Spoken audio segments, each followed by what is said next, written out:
there were some great ones. Then to see him so religious, and I was like, oh, really? But, you know, it's all of us. We're all kind of like that, because underneath everybody's, you know, persona, there's us, and that's who the Syrians are. You can't get rid of that, the jokes and the laughter, and hopefully that's how we're going to remember Estelle. Estelle's mom. Estelle said her mom was the smartest woman she ever knew. She was tough, she was the hardest worker, had a great work ethic, neat freak, and that's why all our closets in the Fire Island house were his pin. There was a time Estelle was between jobs, and I'm not kidding. Joan, if you're in the Zoom over there, I think Joan said, I'll pay you to organize my closets, my linen closet, and Estelle made a nice little sum of money there to cover people's closets. For real, and really that's a testament to her mom who taught her that. She's, you know, all those years, she goes, oh, my mom gave me good training, and this is how you do it, and that's how it goes. Really, there was a video that I showed her mom one of the nights.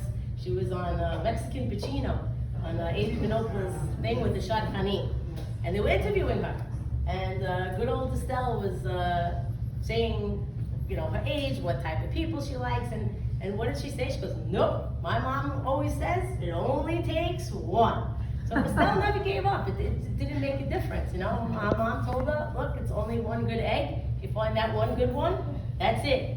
You don't need any more, right? Doesn't make a difference. You don't have to shop around. Her sister Jill, she said, really, Jill had moved to Israel.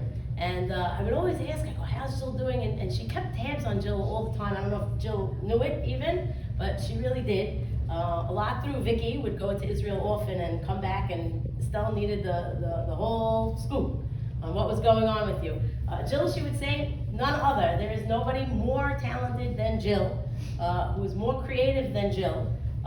She said, I don't know what she's doing with herself, but she should be a fashion designer. Here she is. She became full religious, and she at one point disavowed herself of material items, and she said, but she's the greatest fashion designer under the sun.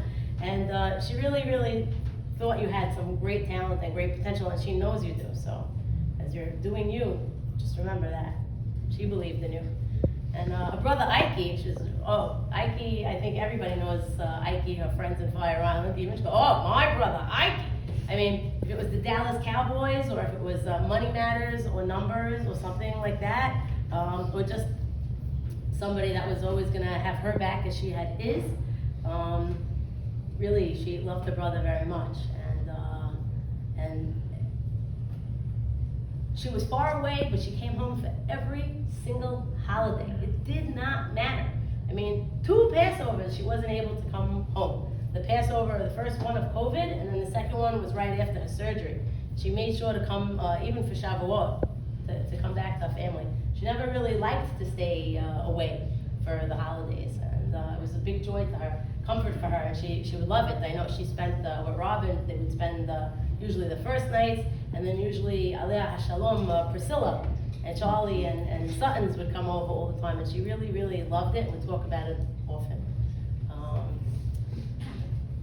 Continuing a little bit with Priscilla, and the Sutton family, and Adele's here too, and I don't want to make you cry, but we watched the Zoom funeral, and in it, we were really in shock. Like, what are you talking about? This doesn't happen, you know? And really, Stella was just someone I loved so much, like a second mother, you know? And just know that she really loved you guys a lot, and was always so happy when you guys came over. So now I'll start with what I sort of prepared here. Estelle Joy Hedaya. I forgot that her middle name was Joy. Estelle means star, and whether it's Esther in ancient Persian also means star. The Astarte, it was a Persian goddess actually. So Estelle Joy Hedaya was my best friend. I'm not sure I was her best friend, because she had many best friends. There were, first and foremost, definitely in front of me, were her friends all the way from Meg and David from 2nd grade, Joyce, Paulie, Sarah, Brenda, and Esther, and I know I'm forgetting a couple more who are here also. She had travel friends, Florida friends, friends from her Fox News loving chat group that I didn't know about, who she loved. Boy, oh boy, they sent her like, they outdid me. I said, I'll send you Mazda for your surgery so you can recover. Nope, they sent it already. It was there. She loved them. And even her friends from her days at dancing, which Beverly spoke to you about, Kelvin, who I spoke to even on Facebook, and just those she would bump into along the way, whether it was Lincoln Road in Florida, wherever there was an Israeli, they were her best friends too. To all of us, Estelle was both a star and a joy, and her name fit her really perfectly. I mean, really, really perfectly. Estelle and I knew each other from high school, but I think I became friends with her from Sarah Husney, Haleva.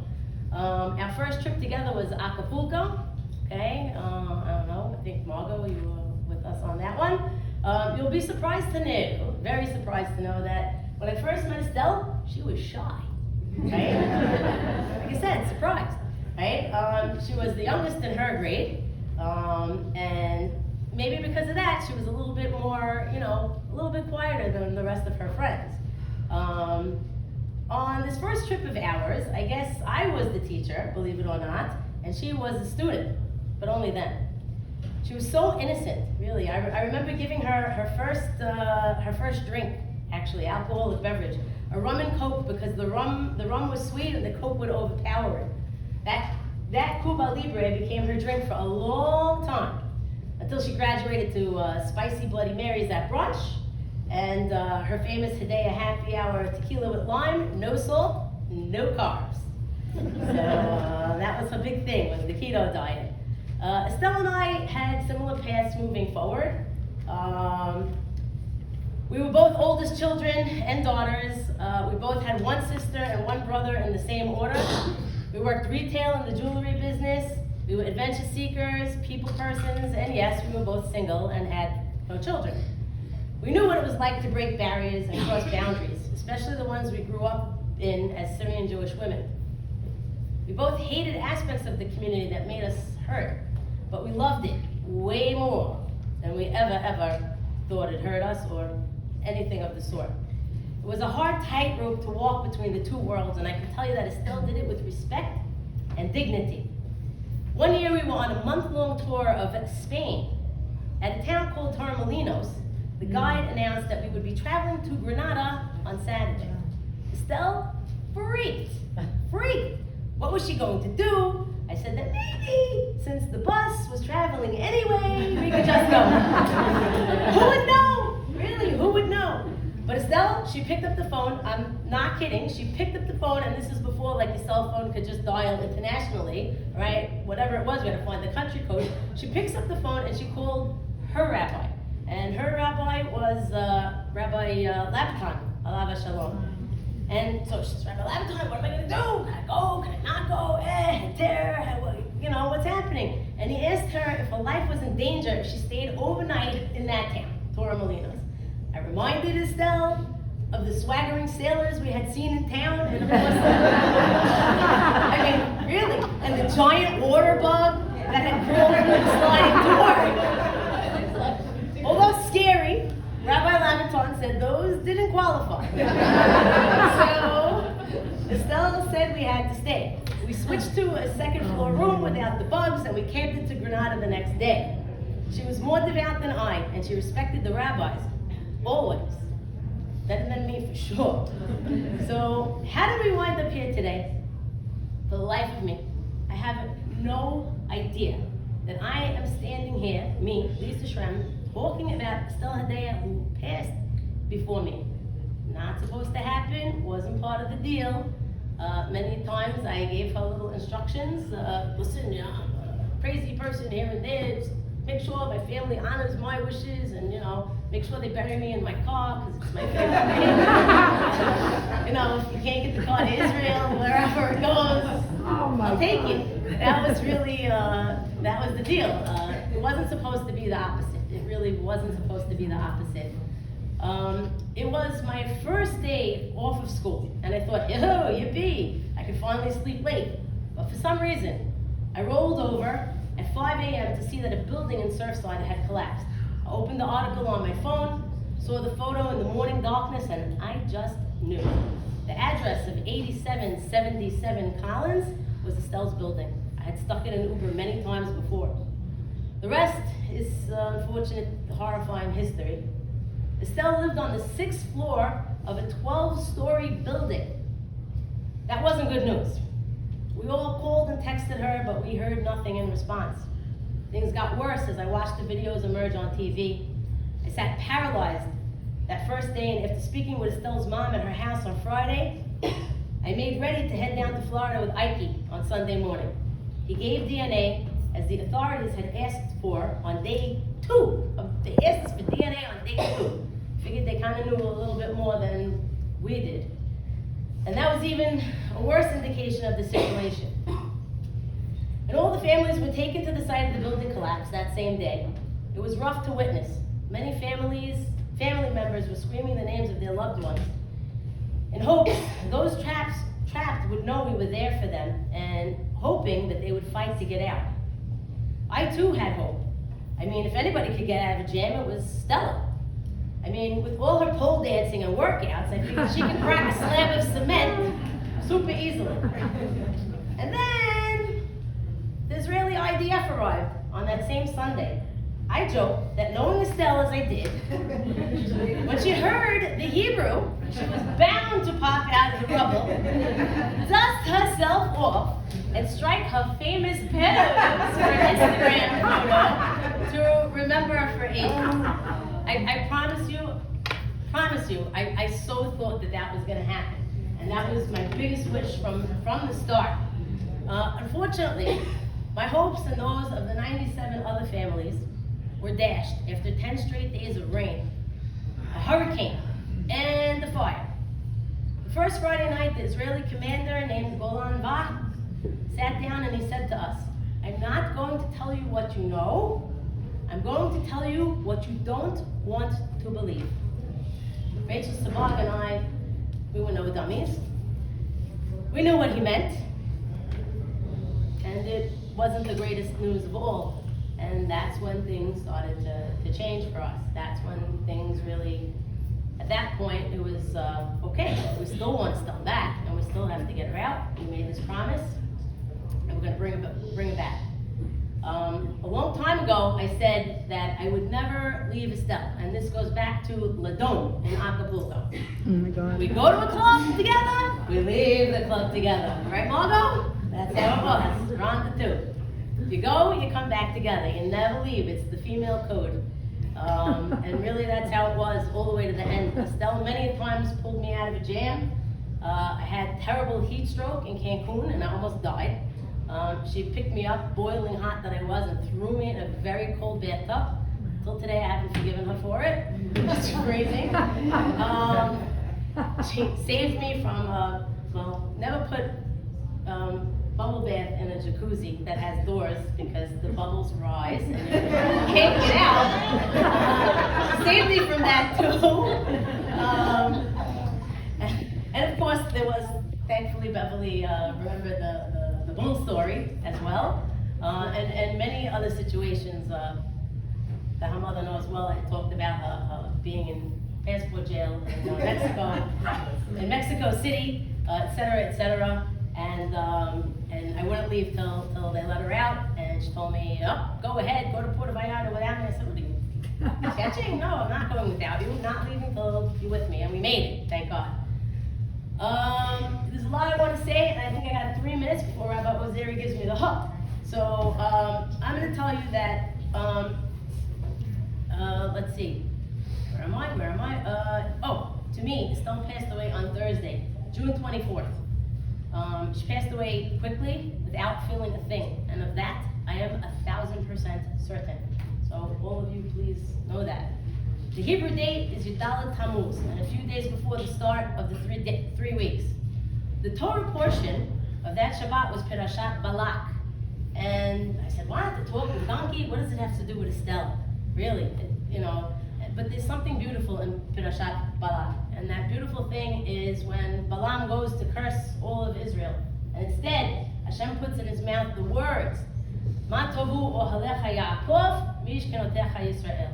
How great are the tents of Jacob, mishkenotecha Yisrael. Hashem dwells within all of us, Israel. And that's basically saying that all of us here, Estelle did that for us. She brought everyone together. And when I say that, I'm not talking about this room, the Syrian community. I'm talking about everybody. That's everybody out there, including the Fire Island people, including the people in Florida, including her work friends. Everybody she brought together to pray for her and to pray for all the other 97 victims of Champlain Towers. What really a wonderful, wonderful tribute to Estelle. She was a great woman, and she was no longer the student. And when she was done, her Follow the Toes blog was there to teach other women coming up. And we vowed that we're going to continue it. It's going to be called the Follow the Toes to Success Foundation. You'll hear more about it in the coming weeks. Look on Instagram and Facebook for it. We're going to have people for teaching nutrition and workout tips and dating tips. We're going to merge that with it. Money advice, okay? If you're young, you know, if we all would put money away when we were in our 20s, we'd be sitting pretty today.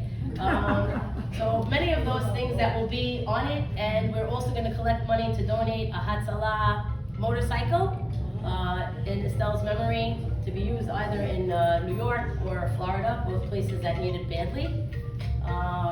I want to also say a special thank you to Leah Sutton Conley. Leah was Estelle's Florida mom. And her Florida mom, really, when her mom was in New York, the person that took care of Estelle was always Leah. Leah was also the connector of Linda March, who was identified the few days before Estelle and Estelle. She put them together. They had a beautiful dinner for Leah's birthday, actually. And every step of the way, Leah was there. Leah cared for everybody. And I know that Leah's also pain and sorrow is doubly greater because she knew more than just one person there. There's so much more that I want to say, but time is wasting. I beg you all to please look at the Estelle Hedaya Remembered page to put things down, even if it's not a picture and it's just a story. Let's keep her memory alive. And my dad told me one thing. He goes, I know why, and it wasn't just him, someone on Facebook did as well. I know why Estelle was last. He goes, it's like, you know, I teach kids how to write speeches for bar and bat mitzvah. And I was telling me there's a strong beginning and a strong ending because nobody remembers the middle. Nobody. I said, it's the ending. So my dad said, he goes, Estelle, you said you never wanted her to be forgotten. Nobody wanted to forget her. She'll never be forgotten.